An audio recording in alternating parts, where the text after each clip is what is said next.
তো আজকে আমাদের মালয়েশিয়ার শেষ দিন। এখন আমরা মালয়েশিয়ার এয়ারপোর্টে। আর এই গাড়িতে আমার ফ্রেন্ড আলামিন ভাই আর ভাই আছে।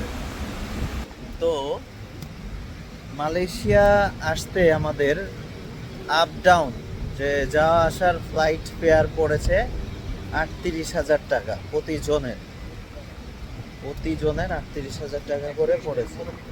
এখানে আসার সময় সিঙ্গাপুরে 6 ঘন্টার একটা বিরতি ছিল, সিঙ্গাপুর এয়ারপোর্ট হয়ে আসতে হয়েছে, এবং যাওয়ার সময় সিঙ্গাপুর এয়ারপোর্টে মাত্র 50 মিনিটের একটা ব্রেক আছে।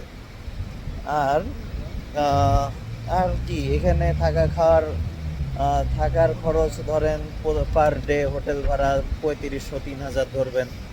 আর বন্ধুরা আসলে আরো কম ধরবেন, প্রতিজন 1500-1800 ধরবেন বন্ধুরা একসাথে থাকলে। আর হাজব্যান্ড ওয়াইফ থাকলে 3000-3500 পার ডে এমন খরচ হবে। আর খাওয়া প্লাস কার 7 দিনে টোটাল 10 থেকে 12 হাজার, খাওয়া প্লাস কার। এই তো, তারপর নিজে চকলেট কিনবেন, বিস্কুট কিনবেন, সেটা বাকি হিসাব আলাদা। Immigration complete.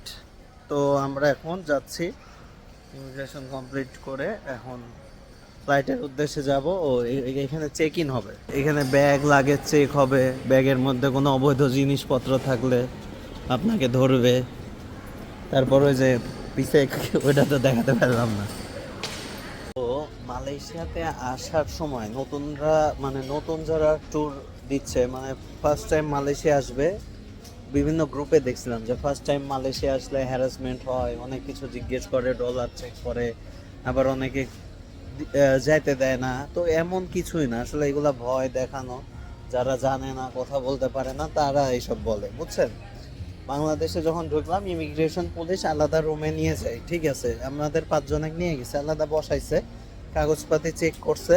কারণ ফার্স্ট টাইম, এর আগে বাইরের কোনো কান্ট্রি যাওয়া হয়নি, ইন্ডিয়া বাদে। অন্য কান্ট্রি গেলে সমস্যা হতো। তো জাস্ট দেখলো কে কি করে বিজনেস, কোনো ডলার চেক করেনি, কোনো কিছু চেক করেনি। এক ভাইয়ের শুধু স্টেটমেন্ট চেক করছে যে সে অ্যাফোর্ড করতে পারবে কিনা কস্ট। আর হোটেল বুকিং যা মানে মাস থাকতে হবে, যে কয়দিন থাকবো, আসার রিটার্ন টিকিট থাকতে হবে।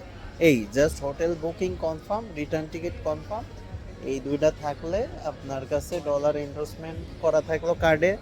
আর এমনি ক্যাশ ডলার 500 নিয়ে নিলেন, 300, 400, 500 নিয়ে নিলেন, দেখে না ক্যাশ ডলার দেখে নিন। তো এই কোনো ঝামেলা নাই। তারপর মালয়েশিয়াও কোনো ঝামেলা নাই। এই যে আজকে আবার ব্যাক করতেছি, এখন বাংলাদেশে যাই দেখবো কি হয়। আমি ড্রোন নিয়ে আইছি, এটারও ঝামেলা হয়নি। মানে ড্রোন একটা ব্যাগে নিছি, আর ব্যাটারি তো চেক করাতে হয়, আর ড্রোন ব্যাগের ভিতরই ছিল।